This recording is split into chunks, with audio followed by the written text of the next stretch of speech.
Another day, another flip for Tennessee football recruiting. Flip season rolls on. Another top 100 player is all Big Orange.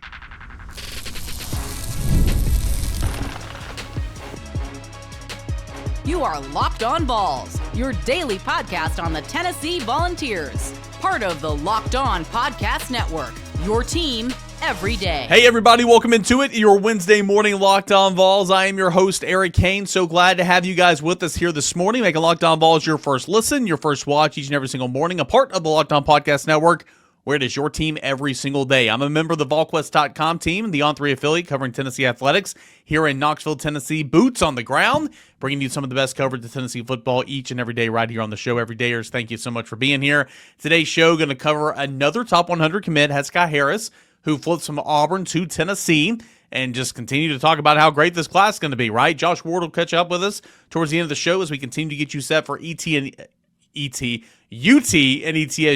for the home opener this week at Neyland Stadium that's going up on Saturday. Today's episode is brought to you in part by our friends over at Monarch Money, where you can take control of your finances with Monarch Money. Put in the promo code LOCKEDONCollege at monarchmoney.com for 50% off your first year. That's our friends over at Monarch Money. All right, again, another day, another flip. Just like I said in the cold open, HEZEKIAH Harris, he is committed to the University of Tennessee. He was committed to Auburn for a little over a year, and this one just kept on simmering and simmering and simmering. I remember when he was in town, one of those weekend visits for officials in the month of June, and I went over there on a Sunday morning to help, Austin and Matt, because there were like 20 some odd guys here, and I spoke to HEZEKIAH Harris, and I was like, hey, man, you're kind of doing the usual. What'd you like about the weekend? How'd you do with Coach Chop? What do you think about Coach HEUPEL? Still with Auburn? What do you think about the Vols? Any plans to get up here this weekend? What's your timeline?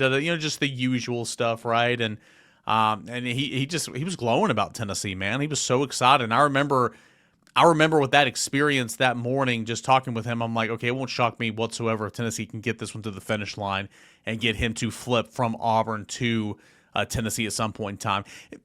Kind of maybe surprising that it happened this soon. And I know I'm talking about, talking with him back in June, right? But I think his plan all along, obviously he was an Auburn commit, but his plan all along was to go on trips and go on visits and go to games this fall. And I just think Tennessee just kept going and just wouldn't back away. And Chop and him just obviously hit it off, had a great relationship. And HEZEKIAH Harris wanted to go ahead and flip, going away from Auburn to the University of Tennessee. So what about Harris? What type of player is he? Well, he's an edge prospect, okay? Tennessee continues. What has Josh Heupel done a fantastic job of in terms of recruiting since he's been the head coach at Tennessee? Well, he's gone out and got a priority quarterback in every class, okay? And for the most part, Nico was a 5-star, number 1 ranked player at the time. Say what you want about Nico. That was the biggest recruiting win in the history of Tennessee football at the time, right? Okay, the highest rated Tennessee commit ever, the number 1 ranked player in the country. Just like Nate Ament, over here for Rick Barnes, his highest rated prospect ever to sign with Tennessee in basketball. Two coaches here respectively have done that in the last couple of years in basketball and in football. But nonetheless, you got him, Faison. Jake Merklinger was a highly rated 4-star prospect. GMAC in this class was highly rated. But also Josh Heupel's done a fantastic job on the edge. James Pierce, Joshua Josephs, 2 of those big edge winners. Jordan Ross, a former 5-star, right? Caleb Herring, in-state prospect. There's a couple of other ones that haven't panned out here, but at the time were big-time, ranking wins guys. And, this is going to be one of those. And I think that he's got the stuff to really make it in the Southeastern Conference. 6'5", 230 pounds is HEZEKIAH Harris, the new Tennessee commit who flipped from Auburn. Rivals specifically, prospect number 147 in the class, 20th edge, and 7th in the state of Alabama.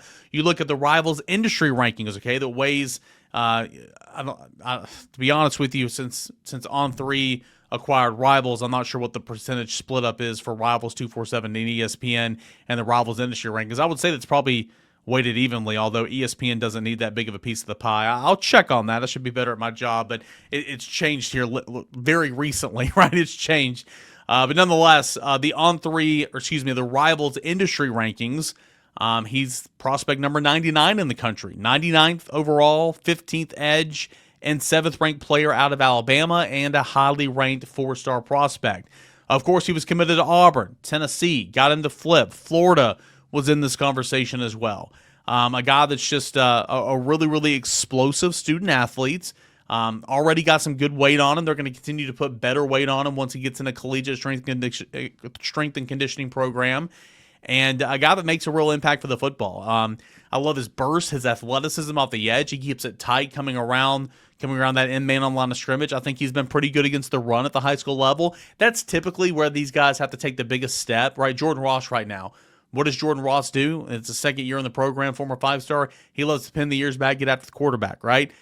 Where he needs to continue taking steps is defending the run, setting the edge, squeezing the end man on the line of scrimmage when he blocks down. Like, those are the things that young defensive ends or edge players have to get accustomed to when they get to the college game, because everybody can get after the quarterback, right? And these guys are ranked so high, and these guys are at this level because they have great pass rushing moves, skills, and abilities. They'll get refined up here, but that's why they're here. Stopping the run is something you got to grow into for the most part. And but I like what I've seen on tape with Harris. I really, really do. But Jordan Ross, right, back to my point. Jordan Ross is playing right now because he can get after the quarterback. Jordan Ross is still learning how to be a 3-down player because he's trying to defend the run. Caleb Herring's learned how to do that. Caleb Herring is number 2 Leo to Joshua Joseph. Joshua Joseph was one of Tennessee's best run defenders last year, right? Led the team with 9 TFLs. Man, I really, really like this pickup for sure for the University of Tennessee. So now you look at this class, firmly entrenched in the top 10, 8th overall, 5th in the Southeastern Conference. That blue chip ratio is up to 60% now. Tennessee is at 25 commits. Not bad. Tristan Keys, of course, who was the flip last Thursday, he comes in at number 7 nationally. Faison Brandon is number 11 nationally. Celeste Moa is number 46 nationally. Joel Wyatt is number 58 nationally. Braden Rouse is number 94 nationally. TJ White is number 96 nationally. And HEZEKIAH Harris is number 99 nationally. That is 7. Count them: 1, 2, 3, 4, 5, 6, 7 players in the top 100 who were committed to the University of Tennessee. And, oh, yeah, you got Tyreek King. That's right behind him, 126. You have Gabriel Ascenda, that's 225, but very, very, very top 20 ranked prospect according to 247. JB Shabazz, who's very similar, 308 in the Rivals industry rankings, but according to Rivals specifically, he's number 65 in the country. So, again, this is a very nice class. So, you've got Tristan Keys, who flipped last Thursday. You have HEZEKIAH Harris, who flipped on Tuesday evening of this week. That's why I didn't talk about it on yesterday's show. I'd already recorded, edited, signed, sealed, delivered, and had stuff to do during the night. I know a lot of people say, Cain, you're always a day behind on stuff. Well, family man, right? I'm not gonna spend all day working in the evening when I've already got it done. So I wanted to make sure I hit it today. But Harris he flipped earlier on Tuesday evening, and it was Kamari Blair flipping from South Carolina to Tennessee 2 weeks ago. So in the last 14 days, we'll call it, 13 to 14 days, we'll call it, Tennessee has flipped 3 players. Again, flip season continues. And there was a question in the mailbag yesterday saying, who were the remaining targets for Tennessee football? And I omitted it specifically because I wanted to see if Tennessee won out officially for HEZEKIAH Harris. And they did. They ended up winning out. But again, we weren't for sure even on into the late afternoon on Tuesday. So I wanted to, Monday. I wanted to make sure that Tennessee won out for him, and so I omitted that. But, right now, again, you're at 25. I'll answer it now. You're at 25 commits. Tennessee doesn't have a running back commit in this class. Tennessee does not have a tight end commit in this class. Both of those, Tennessee didn't have a running back, of course, was all in on Savion Hyder, and Tennessee's Carson Sneed, after being in the committed class for about a year, he decommitted and committed to North Carolina. That was a pretty good game on Monday night by the Tar Heels, right? And the Horned Frogs. I say that in jest. But anyway, what will Tennessee do at running back? Maybe portal. Yeah, maybe they'll get a fall eval on a running back, but I don't know. Same with tight end. There's a tight end committed to Kentucky right now that Tennessee's evaluating. There's going to be some fall evals that come up, just like Arion Carter. Arion Carter was a fall eval a couple years ago, and boy, aren't you glad Tennessee took him, right? So Tennessee might not take a running back. Tennessee might not take a tight end in this class. They can, but again, that's where the transfer portal can be a stopgap. That's where the transfer portal can really, really help. But Nice class. Again, 60% the blue chip ratio, 25 commits in this class, and Tennessee ranks 8th in the country, 5th in the Southeastern Conference as the third flip in 2 weeks. Came in on Monday evening, 4-star, 99th player in the class, former Auburn commit, now turned Big Orange commit, HEZEKIAH Harris. All right, so good stuff here in segment number 1. We'll continue the show on the other side. Josh Ward coming up in segment number 3. We got loads and loads to get into as we continue on this Wednesday morning. Locked on Vols. Go ahead and stay tuned. Mazda crafts cars for those who choose to do more than simply move. They follow what moves them every time they drive. And that's what makes Mazda stand out. They go beyond safety, style, and performance to deliver a driving experience that feels alive in every detail. Mazda offers more than safety. It's won more 2025 IIHS Top Safety Pick Plus awards than anyone else as of August 2025. As an athlete focused on every single detail, Mazda does the same, from metallic accents to hand-stitched leather. It's so beautiful, and you can feel it the moment you get behind the wheel. It's smooth handling, intuitive control, standard all-wheel drive, and every crossover SUV. It's the small details that make the big plays, and just like there's more to every player, there's more to every Mazda vehicle. Mazda, move and be moved. Hey guys and gals, back in it for a Wednesday Locked On Vols. We got Josh Ward coming up for Ward Wednesday in segment number 3. We look back on Tennessee's commit flip season of HEZEKIAH Harris in segment number 1. What did Joey HALZLE and Willie Martinez have to say about Tennessee's win over Syracuse? Going to play some clips from a Tuesday media availability here in the segment number 2. First, what did Joey HALZLE have to say about his quarterback, Joey AGUILAR? Pretty much, in synopsis, if you will, it's the same guy they saw on the practice field was the guy that they saw on the game field. Yeah, fundamentally, in the past game, what I really liked about him was he did everything that we were working on through that brief offseason that we had together with his left shoulder, tracking his targets, getting out to his throws, especially to his right. It didn't all of a sudden revert back to old habits when now it's live fire, now it's live bullets. He just was the same guy. He's got that same calm heartbeat throughout. That's what I love about this guy. Like when he takes the field on game day, no different than when he takes the field at practice. And we'll just keep pushing to keep cleaning up all of our footwork in the run game, just accelerating all that, keep bringing that to an even higher level. But really, really happy with the way he took the field on Saturday. I think it goes back to, his decision making was really, really good. Just felt like a couple of them we got a little accelerated on the run pass stuff where we're, reading conflict players and all that type, where we got a little accelerated and we weren't as accurate as we could be in those situations. If we grow in that area, the completion percentage jumps up, the yards per attempt jumps up. So quarterbacks know we always talk about that type of game. We create the runs after catch with the accuracy of the throw. If you're a little bit off, even subtly, it shows with how much the receivers can stretch the run on the back end. So we'll just keep growing in that, and that's just defining our eyes, defining our feet, and that's something that every quarterback has to continually improve on because it happens so fast. There are so many different looks, especially when we're pushing the tempo. It's a more difficult thing than I think people realize. So he handled it at a high level, but again, love to see it even grow more.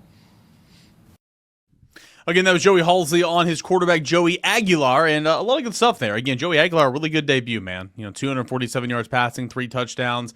I thought he was a little bit inaccurate at times throwing out to the perimeter. I thought he missed high a couple times, and HALZLE kind of just broke down right there, talking about mechanics and footwork and rushing some things out there, and that forced some inaccurate throws. But leading with his left shoulder and all that, and things that they've been working on in the, I like how he said, the brief offseason that they had together, which is so true.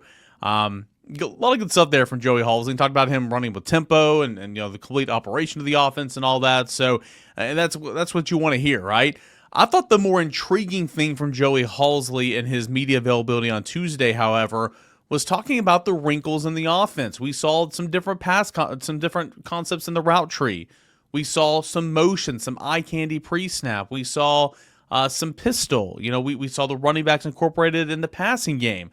Things that a lot of people have been clamoring for a couple of years, just to say, hey, if it's an option, let it be an option, right? It doesn't have to be the focal point of your scheme, but have that in the arsenal, if you will. It's always been in the playbook, but have that in the arsenal in order where you can fall back on if you're 3rd and 10, need a nice looking screen pass to Deshaun Bishop on the opening drive, you can call it and execute it to success. And I thought that was pretty neat. And so he was asked about it. This is what Joey HALZLE, Tennessee's offensive coordinator, had to say on the new wrinkles in the offense. As soon as the season ended, it was like, all right, what's the next growth in the offense? What do we need to do to keep improving? And we felt like by showing some stuff like we did yesterday and really growing the package, we got a bunch of different ways to attack the defense. Like you saw us go wide and fast and hit a big one up top to Braylon, and you saw us get tight and move people around and hit big shots on that as well. So just the offense is always growing. It's our job to put our guys in the best situation possible, and whether that's wide, tight, fast, slow, moving, not moving, we're going to do that and let our guys have the best chance to go play at a high level. We really like the group we took the field with, but as to your point, it was 8 new ones. It's like, all right, what do we really have? So leaving the field on Saturday, we know we got a tough, smart, competitive team. And you fill your locker room with a bunch of guys that are tough, smart, and competitive, you're going to have a chance every Saturday. So they grasped the stuff we were doing at a really high level. We don't anticipate that changing. So the guys that we roll out there with every Saturday, we feel like give us a competitive chance to go get a win. Yeah, sign me up for some more of that, right? I mean, just more options, more things that you can call on throughout a football game, because you're going to get hit with adversity, right? I mean, Tennessee was hit with adversity offensively a couple of times in that game against Syracuse. For the most part, Tennessee did whatever it wanted to, but you're not going to be able to do whatever you want to against the Georgia defense in 2 weeks, against Alabama defense coming up on the third Saturday in October, Florida on the road, Oklahoma at home, Arkansas at home, Mississippi State on the road. I mean, you get in the SEC play and you're going to be tasked and going to be challenged, and you're going to need to hit the reset. You're going to need to, hit an audible, if you will. And, what can you turn to that would be effective in that point in game based on the ebbs and flows of the football game? And so I like the new wrinkles. Anything to give the defense more things to concentrate on, more things to worry about. That's why I like the eye candy, pre-snap movement and all that, more wide splits, bring the splits down a little bit.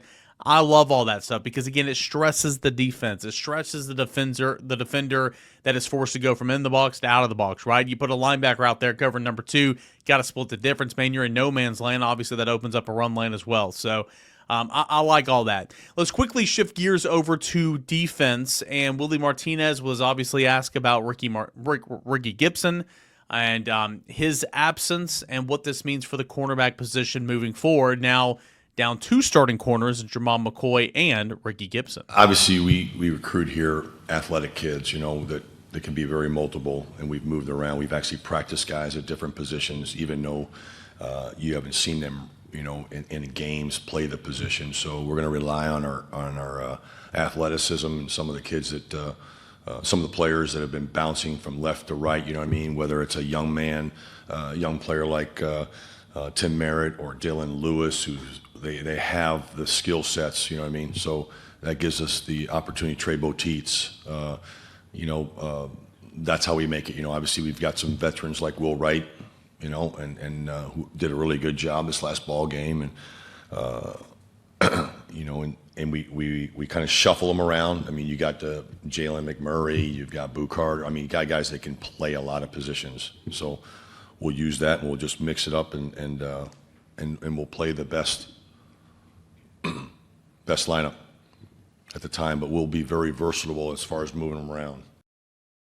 Yeah, cross-training's always been a thing. You saw that on the offensive line, right? It's how Jesse Perry, went from supposedly making his first start at right guard to actually shifting out and making his first start at right tackle in the opener. But cross-training is always an important detail, and that's what you do in the secondary. And I think a guy like Jalen McMurray, they're very comfortable. I think they're going to play him at both cornerback and star moving forward. I think he's going to have to play both those positions in the span of a half, a quarter, a game, certainly, maybe even a series.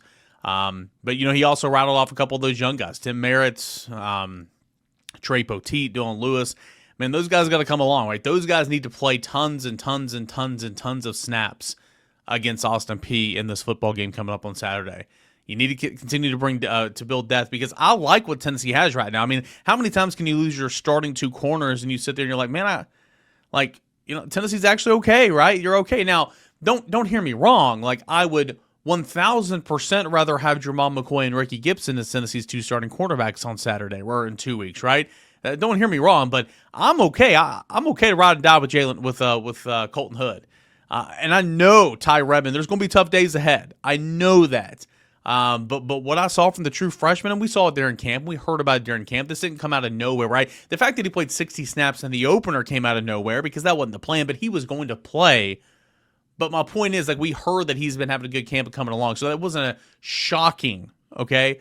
But he is a true freshman, and he's going to have some good days and bad days. He's going to have some good plays and bad plays. That's why cornerback, number one, hardest position in all sports to play. But, boy, you got to have a short-term memory because you are going to get dusted on a play and expect to get right back down there on the line and compete and win that next rep. And that, my friends, as a new father, is why I love the game of football so much, because it is such a laboratory of life. All right, let's get off that. That sounds like my old football coach, but no, it's so true, right? I like where Tennessee is at corner, and I love the fact that Jalen McMurray is there as well, giving them ample depth there because he spent the last year as the third corner for Tennessee. But they need Ricky Gibson to get back soon. They need Jamal McCoy to get back soon. And how far is Ricky Gibson away? I don't know. I mean, it's going to be a couple weeks in my opinion, at least. And Jamal McCoy, can he get back for Georgia? I don't know. I think that's a pretty steep ask.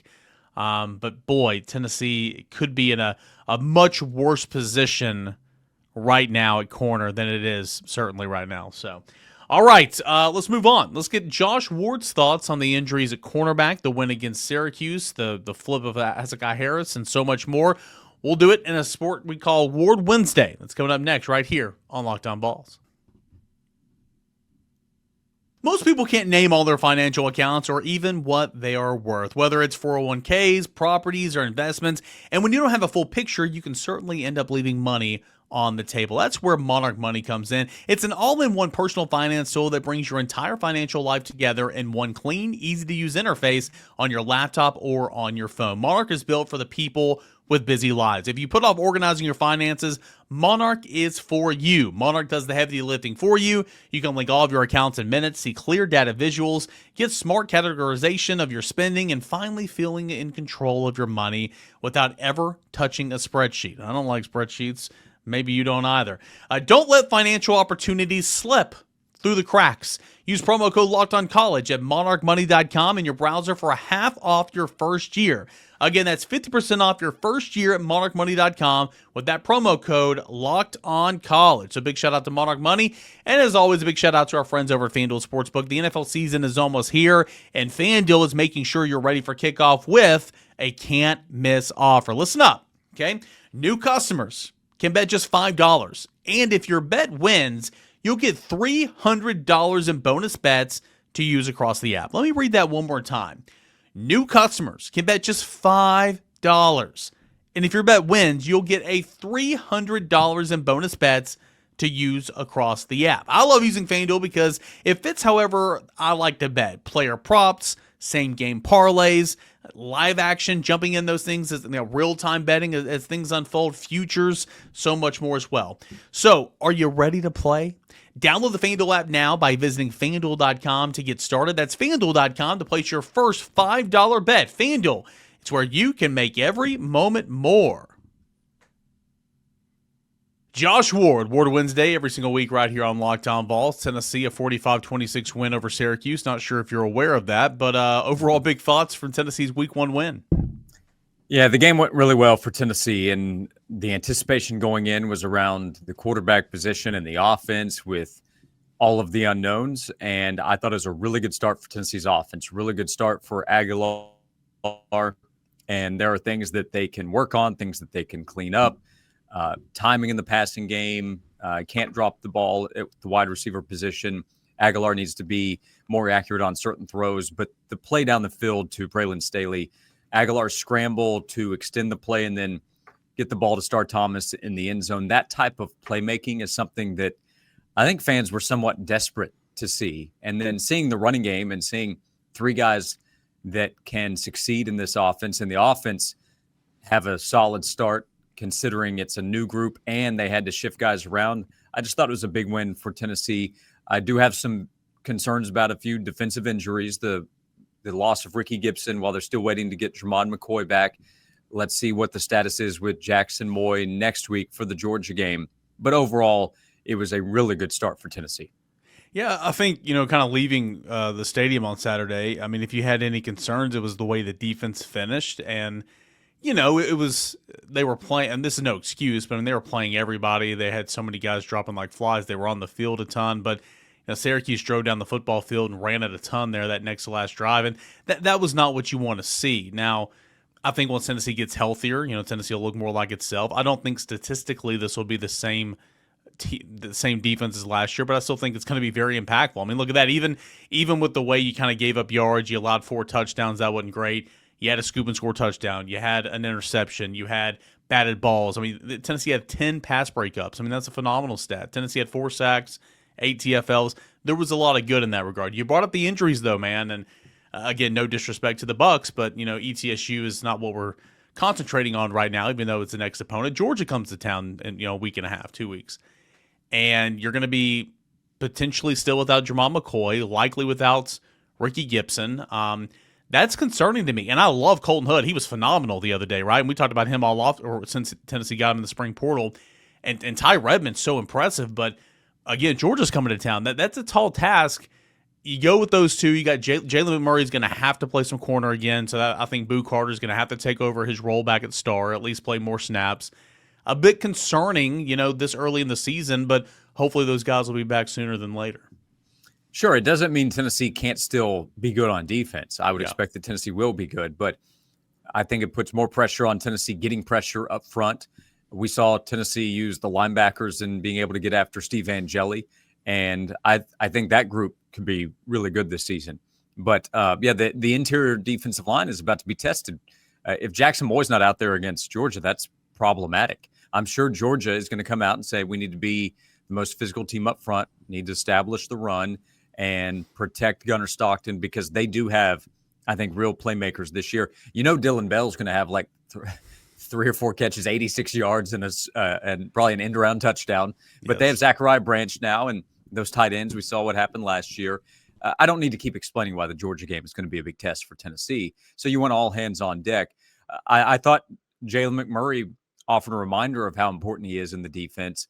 And then you mentioned Boo Carter. Let's see what his role is this week, because at this point, it's got to be go time for Boo and the defense and figuring out what they are personnel-wise, especially without Ricky out there. And again, still waiting on Jermon McCoy. I don't think there's any expectation he's back for the Georgia game. So let's see. But they'll be tested next week. Ty Redmond, though, is another positive. He's a guy that in camp, I think, impressed coaches. I don't think that. I know that. He was out there on Saturday playing a lot because he impressed the coaches. So that is a positive while they deal with the negative of Ricky Gibson's injury.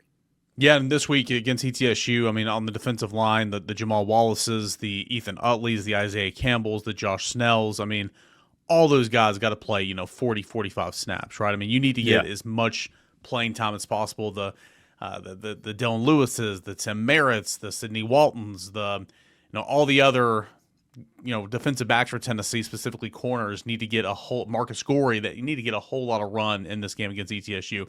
And like if I'm Josh Heupel, if I'm Rodney Garner, even if Nathan Robinson can play, and he came back in the game the other day, but he's pretty beat up right now.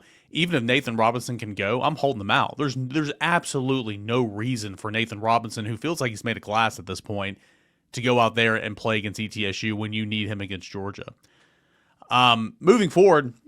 Look at the offense, man. Some wrinkles. I don't think they showed everything. Motioning in the pistol, moving some things around, pre-snap, eye candy is what you call it. I thought they kept it simple for the most part for Joey and kind of let him settle in and go just play ball. But I liked what I saw from the offense, man. Again, the run game was phenomenal. We knew it would be. But the new wrinkles, Joey HALZLE, Josh Heupel, Seth Luttrell, looked good in week 1. And I think there's many more to come. Yeah, I thought so too. The running backs being involved in the pass game, screen opportunity for Deshaun Bishop there early is something that I think a lot of people have wanted to see. On our show, Jason Swain talked about he liked some different routes he saw the receivers running, and there are some things the receivers need to clean up. The drops they're always going to be inexcusable, especially to someone like my colleague Jason Swain. I can promise you that. But I think there's a lot of excitement to take out of what they were able to do. Jesse Perry is another one of those players individually who is a real positive. The way he came on and then he's able to slide out to play right tackle. I think Tennessee hit on transfers they brought in on the offensive line. Pendleton and Wendell Moy, I just think are going to be good players for Tennessee running in this offensive line. So I'll still be curious, does Ethan Davis get more involvement in the passing game? There are more things that they can do, but they did some different things this season. That's why we go back to some of the conversation in the spring. Hey, some things have to change. I think there were the Joel Klatt comments that were made. Josh Heupel self-scouts. Josh Heupel looks at what they've done well, where they need to improve. And I think Josh Heupel deserves a lot of credit bringing Seth Luttrell, and there's a connection there. But doing different things to figure out how can we improve. It's not just about getting back to 2022. It's about improving where they've been behind the last couple of seasons. And I think those adjustments could really pay off for this Tennessee offense this year. Credit to Josh Heupel and the offensive staff for the work they put into that. Yeah, somebody should send Joel Klatt the video of the scramble drill touchdown to Star Thomas, where Joey Aguilar sitting in there, you see him go 1, 2, 3, and then he scrambles out. I mean, you're checking your progressions. I'm not going to sit here and act like that's how it's always been. You know, a lot of it's a 1-2 read. I get that, but on that specific play, you can see it. 1, 2, 3. I'm going to go out there, keep my. I mean, what a play, Josh. I mean, that is a veteran play by both parties, right? That's scramble drill from your running back, finding a way to get open, and your quarterback evading pressure after it was good protection up front, and keeping your eyes downfield, off-platform throw, and just making some incredible touch on that ball. My favorite play of the day was that one. Yeah, I think so too. And with Aguilar, my zoomed-out big picture takeaway was I felt like I was watching a guy who's been in college for several years, a 24-year-old who has maturity to his game, has presence, and understands, considering how little time he had to get ready, he understands what he's supposed to do within the offense and how to set up his other guys to make plays. I'm sure he will make mistakes at some point this season. They had the turnover earlier in the game on the exchange, but with Joey, there's going to be more playmaking within this offense, and he's also going to improve. So I don't think that the debut really could have gone much better for him. If you're saying, okay, well, he could have done this, he could have done that, for sure. But going in, if I could lay out the numbers and then I can lay out some of these plays that he made, that's all you can ask for Joey Aguilar in his first start at Tennessee. Yep, no doubt. Let's go away from the football field. Let's go to the recruiting trail as we say goodbye here. Since we last spoke, flip season has continued on for Tennessee recruiting. 2 flips since we last spoke. Last Thursday afternoon, early evening, it was the big fish. It was 5-star number 1 ranked wide receiver Tristan Keys.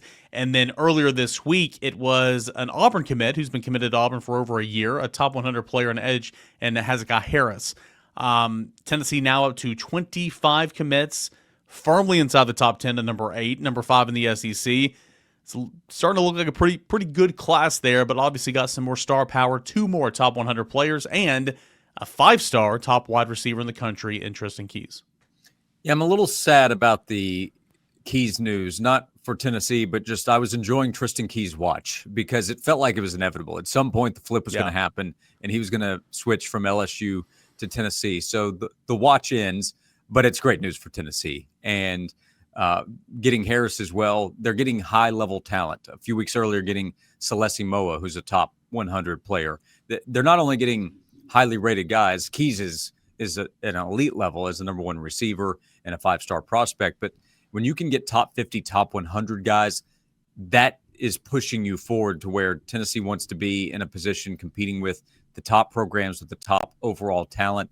And we've seen Tennessee improve the roster over the last couple of years. I think we're seeing it on the field where there are more athletes, and it's clear the talent level in terms of depth across the roster has improved from where it was in 2021 and 2022, just top to bottom, I think. Now they have a chance to keep pushing forward. And at wide receiver, that's still a position we're talking about. They need elite talent there.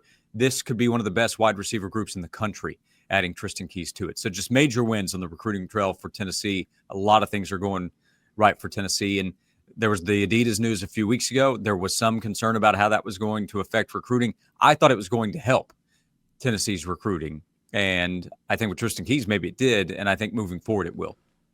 7 players inside the top 100 now inside Tennessee's class of 2026. Kelsey Pope continues to do a really, really good job. And Rodney Gart, Coach Chop earlier in the week with HEZEKIAH Harris. Clint Ellerby. I love this makeup on the offensive line in this class. It's looking like a pretty good class. That is for sure. All right, Josh, what's coming up the rest of the week on the show as we get set for ETSU week on Josh and Swain, 99.1 The Sports Animal? Well, we are talking about what Tennessee needs to do this week against ETSU. Realistically, it's talking about that in terms of what Tennessee needs to do to be ready for Georgia next week. So reaction to how things started out continue, but Michigan, Oklahoma is worth watching for Tennessee fans because OU's later in the season, but it's good to have actual football on the field that everybody was able to see to react to. So we're doing it 5 days a week, 12 to 3. One segment can definitely plug Ramon Foster and Jason Swain. They're on the Vol Network. I think fans love hearing them. Ramon's with us on Thursdays at 12:30. So instead of a sleigh ride during football season, you're going to get Ramon. I don't know what you're going to call that, but you got to think of a name there for his brother. Yeah, sled push instead of sleigh ride, but sleigh is obviously a more natural fit. But also, they are the Petty Posse. So these are two of the pettiest VFLs that exist, and they are teammates in the Vol Network. So we have dubbed Swain and Ramon the Petty Posse. That is just about perfect for both those guys. That's really good. Josh Ward, every single Wednesday right here on Locked On Balls. Josh, as always, man, thanks so much. You got it. Thanks, Eric. All right, that is going to do it here for this edition of your Wednesday Locked On Balls. Had a whole lot of fun recapping the another flip on the Tennessee recruiting trail. HEZEKIAH Harris, Coach Shop did a fantastic job there. This class starting to look really, really good. Talking with Josh Ward and, of course, getting you guys ready for Tennessee and ETSU. The home opener at Neyland Stadium, 3:30 in the afternoon, streaming ESPN Plus and SEC Network Plus. All right, we'll have Throwback Thursday coming up tomorrow. We'll continue to get you set for the Tennessee Volunteers and ETSU Buccaneers and whatever else is happening in the world of Tennessee athletics. This is Locked On Balls.